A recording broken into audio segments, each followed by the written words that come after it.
Did you know that there have been over 100 video games based on the Star Wars franchise since the first games released in 1979? You're listening to the Xbox Hub Podcast, the official podcast of the TheXboxHub.com. For all the latest Xbox news, reviews, videos, and opinions, make sure you visit the TheXboxHub.com. But for now, settle down, get comfy, and open your ears for some podcast delights. Hello, welcome to the Xbox Hub Official Podcast, episode 162. My name is Gareth. I'm going to be your host, and on my virtual left is Mr. James Burks. How you doing, James? Long time no speak.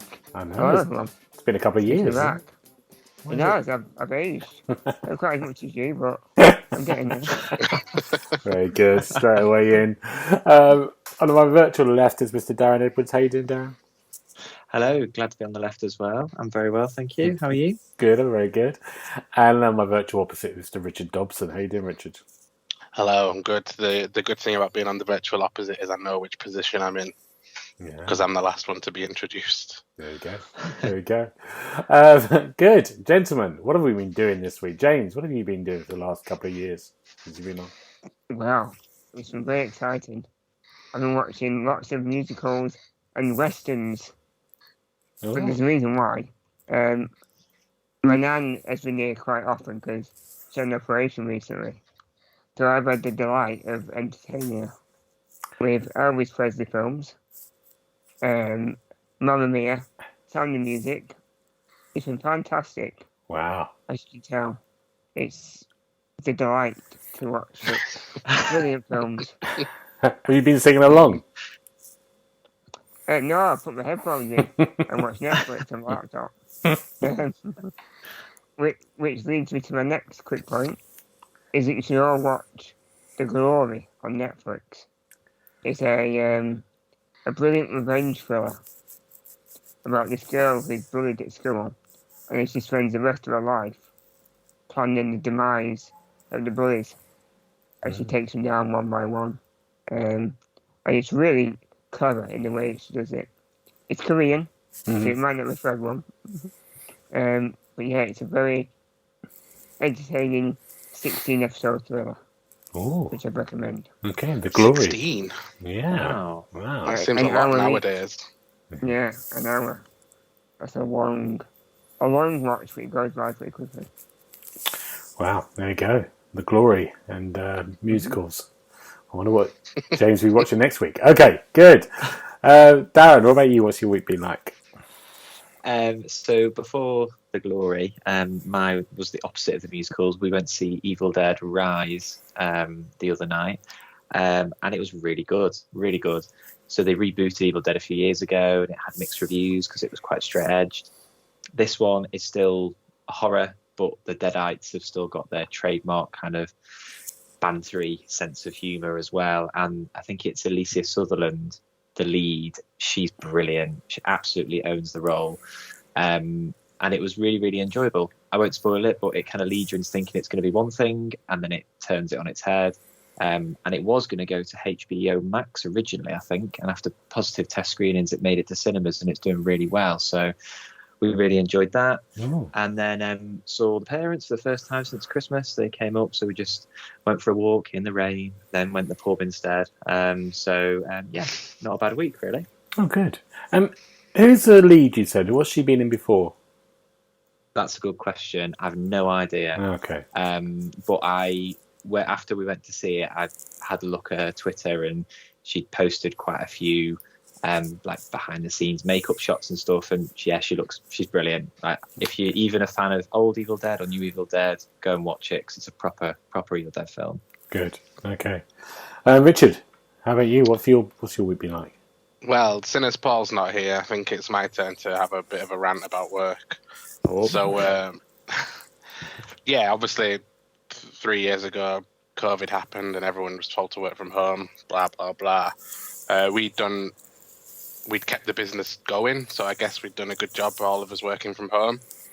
And then a few weeks ago, we got the email coming through all back in the office, 5 days a week, no questions asked, which started this Monday, and it's been rubbish. It's been absolutely awful. It's like there was the flexibility beforehand, the offices were open, you had manager's discretion whether you wanted to go back in or not, and now that seems to have been taken away for whatever reason. We're not fully sure on the reasons why, and I don't think we ever will know. And it's 5 days in the office. As work-life balance is shot to shit, and really not enjoying it. And everyone else in the team that I work for and the team adjacent to us are all kicking up a real stink about it.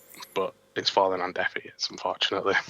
So to combat that, I watched the Power Rangers special at the weekend to try and cheer myself up, and it was rubbish. What do I say, Richard? Never go back. Never go back. You had a lovely memory of those Power Rangers from when you were a kid. It's been cursed. It's a shame. Yeah, it is mad. I think that directive for work is coming from above. I think that they're trying to get everyone to go. It's from the very top, and he's a stubborn old man, but he won't change his ways. It's hard, isn't it? Because a lot of the time as well, I'm not saying your job's like this, but a lot of jobs as well is people just spend 50% of their job trying to look busy or look at something else to do. I'm not saying. No. I think sometimes. What are you saying? I think sometimes people at work, they can manage their time when they're at home and do the things in a much more effective way. I think it's more useful. Put it this way, I've not watched an episode of Homes Under the Hammer at all this week, and I'm getting withdrawal symptoms. Oh no! Okay. You need a bit of Dion Dublin looking at a 2-bed semi-detached in Derby. No, it's got to be open plan. Open plan. Oh, as long as you check the rental pack, then that's the main thing, or the legal pack, I should say. That's his phrase, isn't it? Good. Well, what have I done this year? I watched a movie last night. I watched Tetris on Apple. Movie starring the actor I can't remember who was in. Taron Egerton, that's isn't it? it? Yeah. From Kingsman. That's it, yeah. Is it good? It's fun.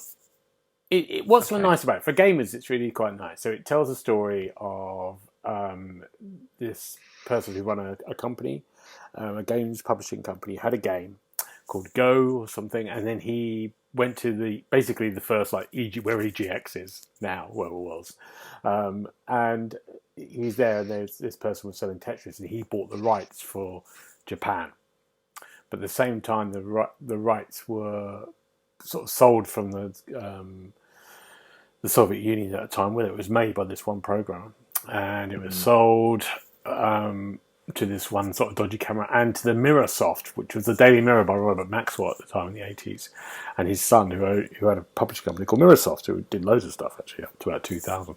And it's basically about these rights and him spending all his money to try to get the rights, which he persuades Nintendo that he'd still publish it, but it'd be under their brand. And then the Game Boy comes in, and he's trying to get the handheld rights so they can put Tetris on the Game Boy, which we know was their biggest seller. So, and the idea is saying, that Tetris was one of those games that got the adult market for the first time. He says in the thing, you'll probably you'll sell 5 million of these to kids, but you'll probably sell 40 million of these with adults with this gaming. So it's about that story. And what they do a nice thing with little cutscenes. They do sort of like 8-bit drawings that then morph into the real world where they are. So it's really referencing games a lot, and in that world. But it is a sort of like, at the end of the day, it's a story about contracts, right? And they sort of like have this massive kind of like epic sort of story going to Moscow and then the FBI, and which I don't necessarily think a lot of that's true. I think that's a lot of. So it does sometimes feel like a film. A very kind of almost like an 80s film, like a blockbuster 80s film, how they would do it. So sometimes it can get a little bit cheesy, but actually it's enjoyable. It is enjoyable. It's enjoyable fun. Nothing more. I'd like to see a documentary about what happened Yeah. But it's enjoyable. Everyone's really good. So yeah, anyway, there you Okay, go. I need to watch Tetris. that. I do Yeah, fancy just give it a go. Just do something else at the same time. Okay, Tetris. Yeah. On the Game Boy. No, it's good. It's good. Right, we are going to go to games we've been playing. We've got a very a special game that someone here has been playing. Let me give you a clue. Dun, Pinball. dun. Oh, I was giving a song then, but pinball. Yeah, Oh, it could be pinball. It is. We're not giving any clues because actually we've got a title of this podcast, you know already, and also I've done a thing about Star Wars. It's Star Wars. Richard's going to talk about Star Wars. He's talking about what's the game called, Richard? I've forgotten already. Something Jedi. I was wondering where you were going with this. It's Star Wars Jedi : Survivor. Great. Yes. So you've been playing it. How long have you been playing it for? When I did the podcast last week, I'd played the first bit, so I had to keep very quiet about it. But I didn't wanted to talk to you guys about it, but I can do now. Yeah. My reviews on the website, I gave it a 4.5 out of 5. If you played Fallen Order, it's very similar to that. Just any gripes that people had with Fallen Order, such as the inability to fast travel, the map, the level design being a bit too, the meditation points being a bit too far apart from each other in terms of the level design, and there being a lack of any real other content. All those have been answered in Survivor to make it a much more well-rounded game. It follows on from Fallen Survivor. It's set a few years after Cal Kestis is now a Jedi Knight, and he's sort of not necessarily fallen out with his crew members from the last one, but they've all sort of gone their own separate ways. So he teams up with these almost like bounty hunters, but the good guy bounty hunters. One of them's called Bird, who sort of then tags along with Cal afterwards. And then they crash their ship, or they get off on one planet, and then they realise their ship is incapable of properly landing. So they have to crash land on this planet called Kobo, which is where Grease is, who was the pilot on the Mantis. And then he helps rebuild the ship. But this Kobo then serves as like your hub area in Survivor. So you'll be returning to this place. He's built a bar there, returning to this place. And there's lots of things to do in there now, as opposed to Fallen Order, where you had, I think it was 10 seeds that you had to collect. Oh, that's and right. And that was the only real form of collectible, or meaningful collectible that wasn't cosmetic stuff for Cal. But there's absolutely tons of it now. So you'll be returning to this hub area, and then it very much follows the same pattern as Fallen Order. So it's a Souls-like or Souls-light, as people are now referring to it, because it takes the whole basic framework there of going through these areas, getting to these meditation points, having limited health and limited stims to regenerate health, and then every time you go on a meditation point, all these enemies respawn. Oh god! But yeah, so that was my problem before, because I said this before on the podcast. It doesn't make any sense. It made sense with Dark Souls. It was in the story. Do you know? I do know. Yeah, and for this is my problem with the first one. It's like if a stormtrooper's doing exactly the same sort of thing in the same pattern when they respawn, it's like, I don't understand this. It takes me out of the story. It takes me out of the world. It goes, oh, this is a game, which is fine. So it's, yeah, that's my, sorry, I've interrupted it. That's my one thing. I do get it, but I think my counter argument would be, well, it's a sci-fi shooter set on distant planets. At what point do you suspend belief? Yeah, but then yeah, you can say anything then, can't you? You can say, well, they could have trousers as heads. I mean, I'll go with that. There you go. Yeah. There's a character in it that's very reminiscent of a frog. Oh, good. I thought you were going to say got trousers on his head. I thought, oh my god. No, who seems to be like the butt of all the jokes in this bar. He's quite a good character actually. But yeah, it's a lot more of the same. But they've added fast travel in now. The map is a lot easier to understand. It keeps that Metroidvania style where you'll return into the same places, but you can now access new areas with new abilities. Cal as a Jedi Knight now feels a lot stronger as well. I remember the first game, I sort of went into every battle with a bit of trepidation, but on this, it's like all out offensive, and it seems to work. It just feels a lot more badass, basically, as a Jedi. Have you? Sorry, Richard. Can I ask questions? All right. Yes. Has he got? You know, in the last one, he was sort of like you were gaining your skills. You're almost starting kind of like on basic skills, and you're getting better. Yeah. Do you start off quite high? Do you keep your skills almost from the first game? Yeah. So I made a real point of this in the review as well. It doesn't fall into that sequel pit that a lot do, where you start off with the level 1 scrub again. You retain a lot of those abilities, and then you gain even more as well. They're not as exciting necessarily as what you had already, but there are a few new skills that you get. BD1 even gets in on the action with a few skills as well. But yeah, it builds upon the first one and just improves every criticism that people had with that, and makes for a much better game. It's getting some high scores, including yourself. Can I ask another question? Yes. Does it look good? It does. The opening cutscene, I think, is purely in there just to say, look how pretty our game is. And I think that goes somewhere to explaining why it's 140 gigabytes of space, internal space as well, because it's Xbox Series X only.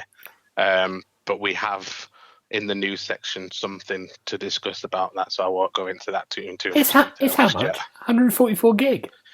Yeah, something crazy like that. Wow. Better start deleting. Okay, good. That sounds good. So I'm going to trade in Resident Evil 4 on Friday and get that. That's your recommendation. I still haven't played Resident Evil 4, so I can't say whether to do that or not. No, but I've finished it. I'm not trading it in because I don't know it. Yeah. Go good. right ahead then. Good, thank you. Great. Any questions from James or Darren on this? I have one. I suppose I can't really answer this without spoiling it, but there was rumours they were going to do a trilogy a bit like God of War, and then they've made the second one longer and more substantial than the first one. Do you think there'll be a third game? So I don't want to go into too much detail. I got the review guide says at a specific point you're not supposed to discuss anything else. Right. Okay. But there is a couple of moments where I'm like, that would be a really good ending point if they were going for this trilogy. And I think the plan is still to go for a trilogy. I have no idea where it's going to go though. But there was a few moments I was like, oh my god, is this the end? Right. And then it kept going. And I wasn't say I was disappointed because obviously got to play more of it. But I would kind of think that would be a brilliant ending point. Oh, interesting. James, you got anything to add to this? I'm a bit out of the loop with the Star Wars universe. Yeah. But if someone who it's a very popular film. Used to like, yeah. But if someone used to like Star Wars, are there any good cameos in there? Any characters? You can't say. Yes, but I can't say who. And in the last one, there was Saw Gerrera. He popped up briefly. Yeah, from Rogue One. And Darth Vader was a boss in the first one. Well, that was good, that boss. I know Darth Vader. Yeah. Good. It's a shame Paul's not here, because I know the one question he would be asking, and I want to say yeah. Oh, okay. So whatever Paul's question was, Interesting. I thought when you introduced it as Star Wars Jedi : Survivor, I had to risk the urge to interject in the spirit of Paul. I had to let it go and be the person. I've just seen it written Star Wars with the : and then Jedi Survivor, and then Star Wars Jedi and then the colon, and then Survivor. So it's all over the shop in terms of where your colon is. Right. I just want to say as well, just quick before we looks like Richard, Darren, and James has joined Paul's club of the review games, the AAA club. We call them. Oh, Yeah, he's turning five. No. When Neil asked me about it, I said I think there's someone better placed, and that was before you even put your name down for it, Gareth. No, honestly, I think you're the best person for this because you did the first one as well. And also, I get in. Yeah, I thought it was Star Trek. Yeah,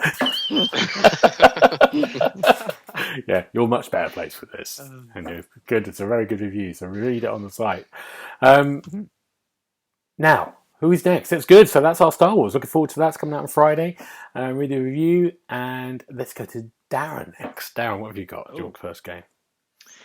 So I played the Crash Team Rumble beta, the closed beta, over the weekend. It ran from Friday to Monday, and I think that people who have pre-ordered the game got access to it, and then I managed to get a code through. I think O2 were giving out codes, so I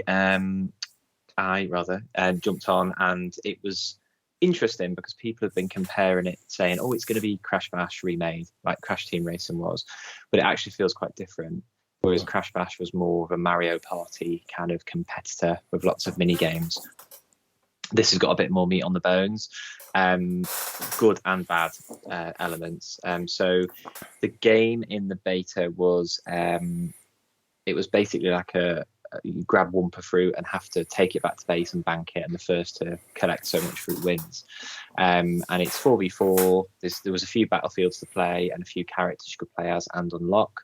And you can use items to stop your competitors from scoring, or if you take out their health bar, they'll lose all the fruit and have to start again. You can also collect the relics from the games, and they give you access to special powers. And all the characters have got classes. So Crash is a scorer, so his main ability is to collect the fruit and then take it back to base. You've got the Dingo Dial, I think from Crash Bandicoot 2. I can't remember if it's in 1. And he is a blocker, so he will basically try to stop people. He can collect fruit as well, but his main role is to stop people, and he's got a little vacuum cleaner thing that can take fruit from other players. So it's quite good, quite fast, quite chaotic. But firstly, there's a season pass, which immediately rang alarm bells in my head. And looking at the tiers of game that are going to be released on June 20th, there is a premium season pass or battle pass. So I don't know how much is going to be locked behind that and how much is going to be available for everyone. And it is launching at $24.99, which is a bit of a red flag as well, because there's a lot of free-to-play games that play, you could argue, as well without the Crash Bandicoot kind of skin behind it. And there was only one mode to show off and a few different arenas and characters. So they promised more modes, more characters, etc. But it remains to be seen if there's going to be enough to satisfy that price tag. So I've put a few thoughts together, and it should be on the site today, if not very soon. But yeah, I'm cautiously optimistic, but it didn't show off a lot compared to the price tag. Sounds awful. I'm saying this now. It's good fun, but yeah. $24.99. Jeez. Free.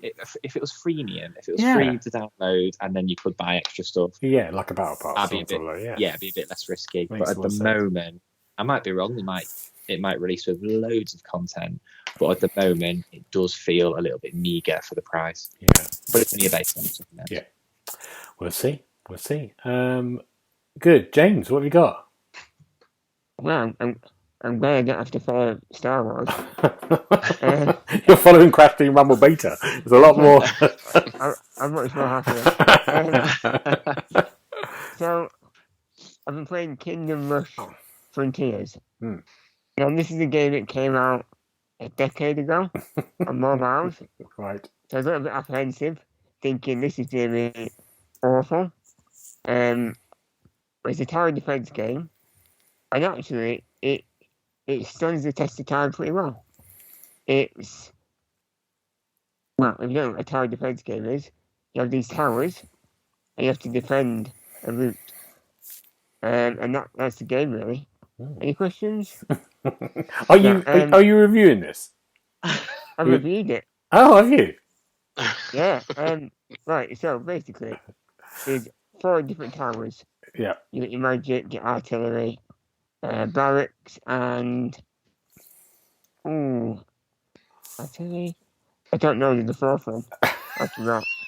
It's in the review. If anyone wants to read it, it's probably quicker. Should we call the 4th one? I don't know. Catering. Archers. Archers, good. Not catering. There we go. Yeah, good. Fine line between archers and catering. Yeah. So it's 15 levels, and they're all different map layouts. And it slowly introduces you to different upgrades to the towers. I think there's 4 upgrades per tower. And by the end, you've got assassins in the barracks or knights, and the artillery turns into like a massive robot. So it really does get quite interesting, and there's a lot going on. And the enemies are quite varied. It's difficult though. I mean, even on the casual difficulty, I struggled quite a bit. You really have to think about the enemies, what their weaknesses are, and spending the money wisely. You don't get much money to build the towers. And then you've got heroes you can put on the battlefield to help. There's quite a lot going on. I don't think I could play a game like that anymore. I don't think I've got the patience for that game. It's really addictive, though. Is it? I mean, on the console, the controls are very oversensitive. So if you do pick it up, you should play it by Xbox Play Anywhere. So you can play it on your PC. Yeah, okay. Yeah, it's under a tenner. I give it a 4 out of 5. But it's a 4.5 on PC, I'd say. Okay. And yeah, read the review for more information, accurate information. It's on the site now. Great. We'll do that. It's been there for a few weeks. Good. Right, I'm going to talk about a game I've been playing for a while called Bramble the Mountain King, and it's coming out tomorrow or today if you'll be listening to this. Bramble the Mountain King is it's based on Nordic fairy tales, so it has that kind of feeling like this. And you play a young boy whose sister goes out into the middle of the night to explore, and you follow her. And as you follow her, you go into this sort of magical fairy world, and she gets kidnapped by a kind of troll who kidnaps her and takes her away, and then you're basically trying to find her on this kind of journey. But at the same time, all these kind of strange, kind of like Nordic kind of fairy tales get woven into this. It plays a bit like Inside, and sort of Limbo in that sense. You know, it's a bit more Inside than Limbo, and you're kind of going along different perspectives. There's platforming, there's kind of battles, boss battles. There's certain sections when you have to sort of mix ingredients to get a magical spell. So there's all these different kind of elements to it. I really like it. I think it's great. I think it's really, really good. It's interesting today. The reviews have come out today, and I'm a little bit behind on the game because I got stuck, and the developers didn't get back to me because it was not out yet, and I didn't want to review it because they said the patch is coming, and the patch hasn't come yet. But I think most of the reviews aren't that high, and it deserves a bit higher. It's really imaginative. The sound is amazing. Some kind of songs in there. It looks beautiful. Looks just stunning. You know, it really looks really special. But the boss battles can get a bit tricky, and every now and again there's a little kind of glitchy thing. I just had a glitch when I had to kind of just reload the whole thing because it wasn't recognising a command, like a B button to go back. So just little bits like that, I think, that maybe have, scuppered some of the reviews. So hopefully I'm going to just give it a bit more time. But the weirdest thing about it is first of all, you think, when you're on this journey, you think, oh, this is great, because it's like a family game. And there's one little section, first of all, there's all these little gnomes that come out, and they want to play a game, and they all run off and hide, and you have to basically find their gnome. It's like, where's Wally? You know, and it really was quite like, for ages, going, oh, this is quite good, you know, trying to find him in the thing. And then about an hour later, you're stabbing a giant through the eye, and you keep doing it until you run out of energy to stop. So you're like, I don't know where this is aimed. Definitely, you definitely get, and it does get so dark. So and it, you know, in a sense, that's what fairy tales can be like. But don't get your 10-year-old to play this; they'd be quite disturbed. So I don't know where its market is. I don't know where it's tricky, that one. But I really enjoyed it. And that's out now. Good, Bramble, the Mountain King. Let's go back. What time have we got? Oh, God, we haven't got much time, you know. We're doing well here. But let's do one more each, shall we? I might not do one. No, it's good. Let's do Richard. What's your next one? Your next one to play? Well, as you know, I was waiting for the Final Fantasy Pixel Remaster to come through. It arrived on my doorstep on Monday. Not good. But anyway, I've started playing the first Final Fantasy. I've only played it for a little bit. Obviously, I've been busy with other things. But yeah, I do remember this one. I was too young when it first came out, but I have played it in the years since. It's very grindy. Not much of the series staples. I mean, there's no chocobos, there's no job system or anything. It's just, I mean, at the time it would have been a very good RPG, but now it does show its age. But the Pixel Remaster, the rearranged soundtrack is excellent.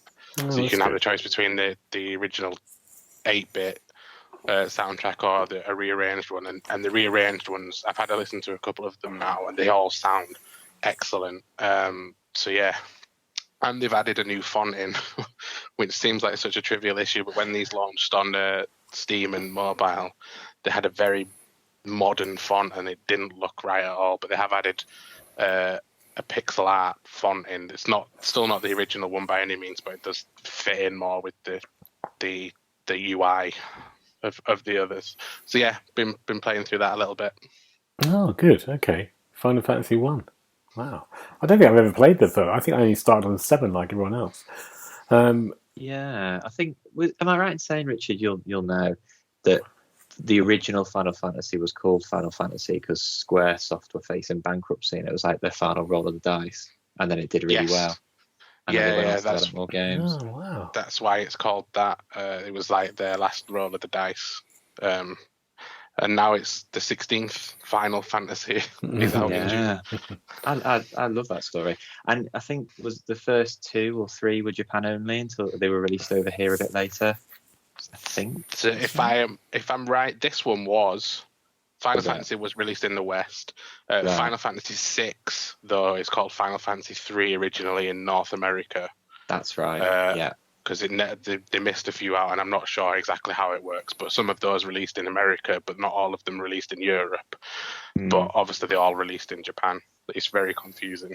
But now it's been fixed. Yeah, I remember getting hold of some on DS. I think some of them came over here for the first time. Must be about 20 years ago now, maybe. 3 and 4 on the DS, the remakes, but they're very good. Yeah, I enjoyed them a lot. Sorry, tangent. No, it's good. It's good. Final Fantasy fans here. Good.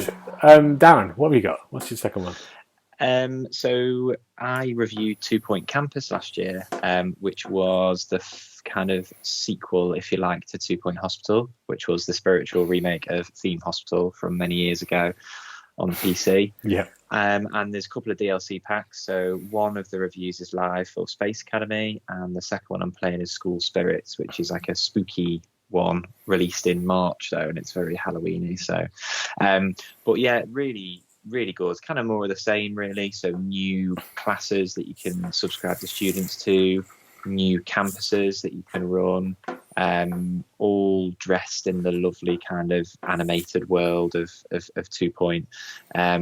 And in the second DLC, the School Spirits, there's a little bit of change in the game, the way it works. So in the normal levels, you buy plots to expand your campus, but in this one you have to defeat ghosts in order to cleanse the plot to then build on it. So you have to meet certain criteria, and then your students, if they've got a high enough intelligence level or training in that subject, they'll be able to defeat the ghost. So it works similar in the end, but it's a different way of structuring it. So I've really enjoyed going back into it, and I think they're only about £7 or £8. I think the School Spirits one's about £6. So if you enjoy 2 Point Campus, definitely pick them up because they're really good fun. Oh, brilliant. I've still got to play that game. I've got it on my list. I opened it up one day and then I went, no, I can't be bothered. Too complicated. Good. Let's go. James, what's your next one? Your last one. Yeah. It is Pinball FX, Crypt of the Necrodancer Pinball. Thank you, James. So let's go on. Tell us about this. I'm interested in hearing about this one, James. Well, if anyone's played Crypt of the Necrodancer, it was a roguelike rhythm game. Like, was it 2015? It's a while ago anyway. And Zen Studios had decided to make a pinball game out of that concept. It's a popular franchise. I don't know why. Yeah, I don't know why, but it actually works quite well. So it's got a great soundtrack, which you don't often get with a pinball game. And you get more points by hitting the lanes to the beat of the music, which is quite cool. And instead of having like 3 balls, you've got 3 hearts. And you lose the hearts when you lose your combo. So you get a few more chances at like getting high scores. And they brought a lot of the bosses from the original game into it to do little mini games against. And I think it's definitely geared up more towards those that have played it. All 4 of them. I never clue what these were. Yeah. But it's fun. And it's, like I said, music's good enough just to chill and play a few games on it. But it helps to know what's going on if you know the game. But it, like I said, there's a lot going on. Plenty of variety in the missions, like hitting golems and skeletons and stuff like that. It's good fun. Okay, but good. It won't be for everyone. Are you reviewing this game, or is it something you picked up? I've reviewed it. Oh, okay. That's on the site as well. Yeah, and it's more in depth than my. Well, I've just told you. Good. Well, look at that. Surprisingly. Good. I'm going to really briefly just chat because after my Raw, I've lots of review games, but I'm just going to briefly say, after my whole Raw of that Never Go Back, I went back and played Uncharted 4 again. I got the PS5 version on my deal, and I thought, I'm going to give this a go again. I really enjoyed it last time, and I enjoyed it even more. I think that franchise, it'd be great if that franchise comes back. It's not going to come back because they finished it, but they're great games. Mm-hmm. And even the 4th one, playing a game, it was kind of a bit under par from the others, review-wise and people, but actually it's very good. And it looks brilliant on the PS5. If you want to have a quick look at it on the PS5, do it. It's great. That's it, gentlemen. That's our games. But there's been some news this week. I don't know why I'm saying news like that. It's the big ones that just happened today, which is the UK regulator has blocked Microsoft's acquisition of Activision. The whole thing. And I think I've had a sort of look at it, and you gentlemen probably be much better than me. But I think it's basically on the lines they think the cloud gaming bit of it will mean it won't be competitive enough, and it only benefit a few people. And basically, they think the Game Pass subscription will go up in price in the UK. Can someone else explain it better than me? Who knows it? Richard. So, from what I've understood about this, because I believe that up until this got blocked, everyone was expecting it to go through because of the steps that Microsoft had put in. So the fact that it got blocked today, it did come as a bit of a shock. I was even looking at the share price of Activision Blizzard at one point, and I was like, it might go up today. But yeah, it's nothing to do necessarily with the games that Microsoft would then be owning. It is to do with the cloud, because I believe Microsoft have such a good cloud offering already, and let's be honest, they're streets ahead of Nintendo and PlayStation, and cloud gaming is going to be the future. It's not quite there yet, but it's definitely going to be better in future. So that's why they've blocked it, because I think it's to do with Microsoft already having an advantage, and doing this acquisition would give them an even bigger advantage over the direct competitors. So I'll come to you, Darren and James, in a minute. But so the scenario for this at the moment is the acquisition still get through, but in the UK we wouldn't get Call of Duty and Diablo on Game Pass. That's the possibility. I don't think. But the acquisition as a whole can still go through. It's just the UK because it needs the American, the EU, and the UK. Those three signed off for it to go through. Microsoft have said they're going to appeal this one, but I think the UK were one of the ones that were quite vocal about it last time as well, and they've not seen enough to sort of sway them otherwise. Let's just blame it on Brexit. That's what I say. Okay, good, like it. James, what do you think about this? What's your thoughts? I read up one word, and that's just idiots. I think the people that blocked it doesn't really make sense, the reason that they're given. I don't understand. I mean, Microsoft did quite a lot of work in the build-up to, do deals with people that are in the cloud industry, and they were on board with it, like Nvidia and is it Ubisoft? So people that are already in the cloud gaming sector, they'd already made peace with the fact that if Microsoft get this deal through, it won't harm them really. So I don't know where you get the idea from, the Competition and Markets Authority. I'm going to be devil's advocate here. I'm going to put this to Darren. Right. If the acquisition goes through and Microsoft buy Activision, and all the Call of Duties and all the things are all free, and then now they go, what is Game Pass Ultimate at the moment? It's like 16 quid a month or 14 quid a month, is it? Or $10.99. Is it? And then they decided to put it up to 18 quid a month, which they can do. And there's probably a price rise coming up soon anyway. But because of all these extra goodies, is what I'm saying to you, Darren, is that worth it? All this stuff? Well, not if it's mandatory, because I don't cloud game. I don't need to, and I don't see me making use of that function anytime soon. So if there was a plan where you could have like a basic and a premium or whatever, then that's fine, and that's an option, as long as they don't force people into it, like Ubisoft trying to charge £18, whatever it was, for a much smaller library of games than Xbox Game Pass has got. I think we're sailing dangerously close to political winds here, but I do think it's interesting that they've talked about the growth of the cloud gaming market. Now, I might be being ignorant, but I don't see any other big players in that market apart from Microsoft at the moment. So are they a victim of their own innovation and success in that area? Because you could argue that it's not just cloud gaming. By that logic of them having dominance, they could have dominance in regular console gaming if the merger was to go through with Activision.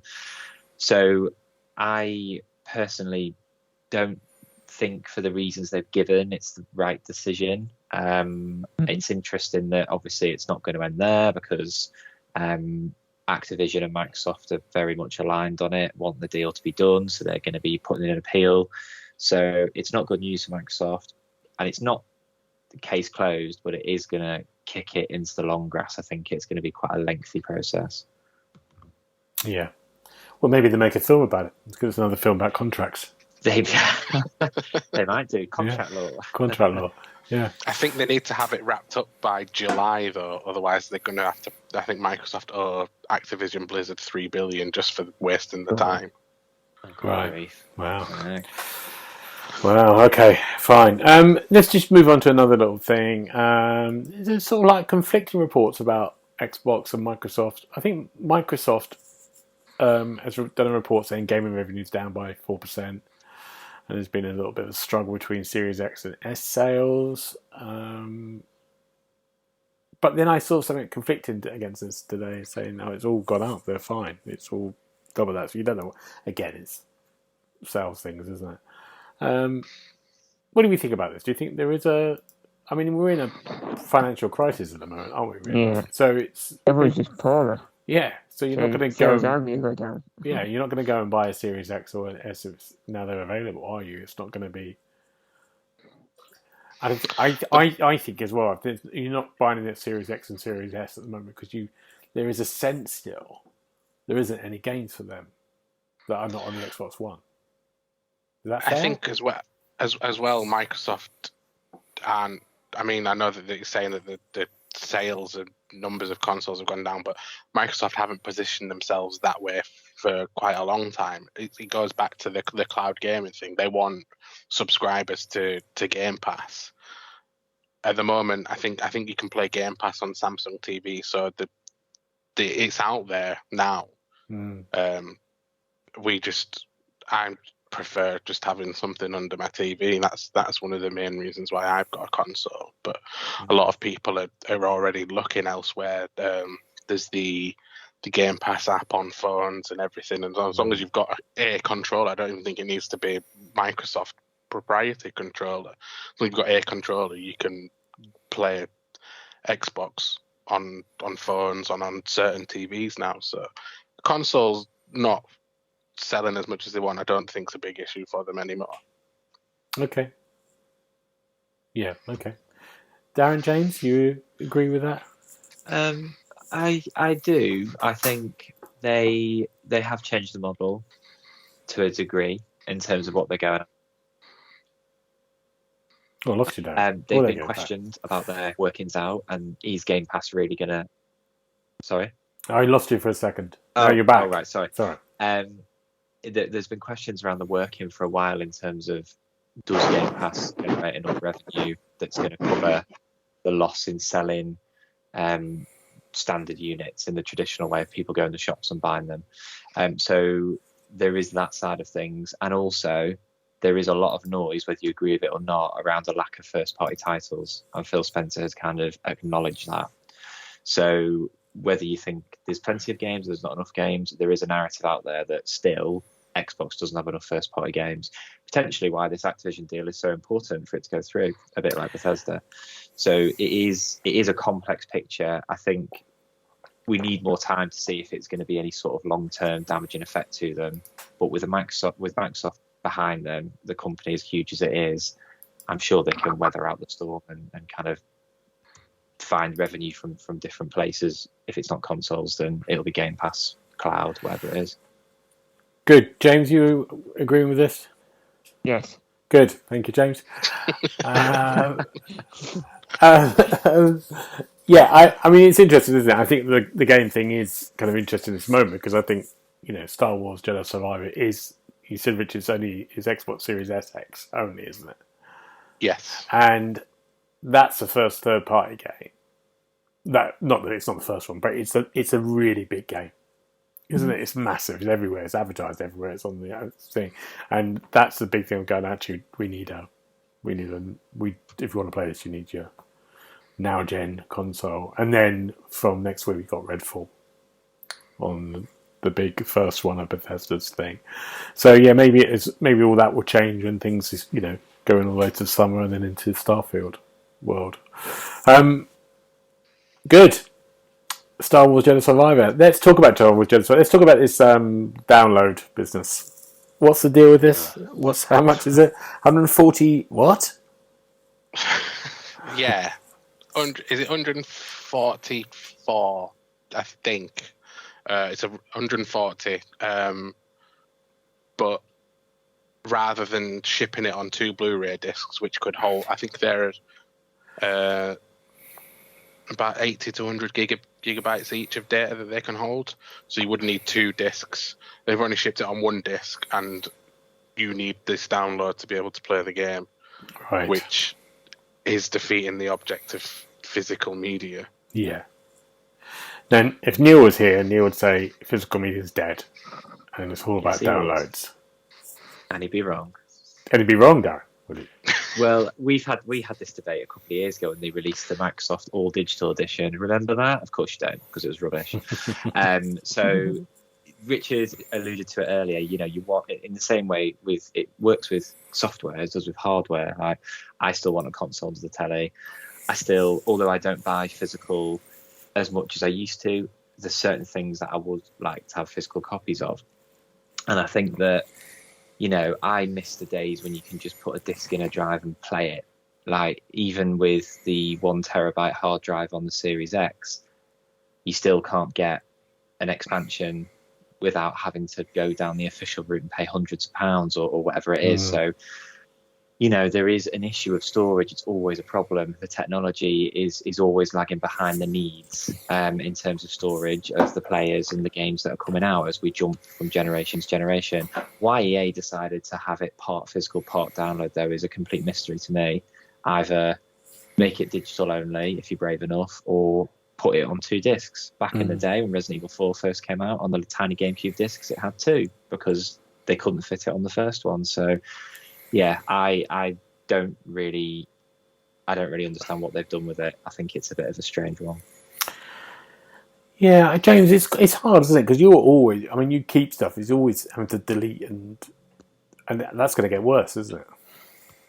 Yeah, the game sizes are going to be the roof, aren't they? Every new title is bigger and bigger, and the storage in the actual console isn't nearly enough to have 2 or 3 top games, let alone a selection of games ready to go and play whenever.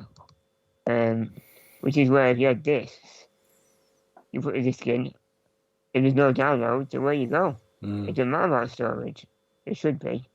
But yeah, I like physical. I think it's good to have something that you can own and something that's always yours. Because with digital, it's a bit risky. You know, at any point you can just say, well, you're not getting access to that anymore. And you can't do much about it, really. But they could do it with this now, and it was similar to the Spyro Reignited years ago now. Hybrids. So all they need to do is say, right, we're going to turn off the servers for that, or you're not going to be able to download it anymore, and then you cannot play this game anymore. That's it. It gets delisted. Yeah. And you know, physical copies aren't the same as they used to be, in the way that you can't put the disc in and just play it. You've still got to install it on the console. That takes time as well. I think they've done that for a while though. Yeah, and a lot of the I'm time being a dinosaur. I'm talking about back in the noughties when I could pop a disc in the GameCube or whatever and play it. Yeah, a lot of the time that's not installing it from the disc anymore. It's literally just downloading it from the internet, and your disc is your key, basically. Yeah. I had one of my FMV games, you know, was on 30 gig. One of those, which were normally always about 8 or something. Yeah, so it's madness, especially when like Redfall Starfield going to be. Oh well, that'll be the question, won't it? It should ship with one of the external SSDs that you plug in. Yeah, because it's going to need it. Yeah, exactly. Let's just do one last quickie before we finish up. What's going on with this Square Enix game? That people, I don't understand this. Is it the worst rated game on Steam? What is it?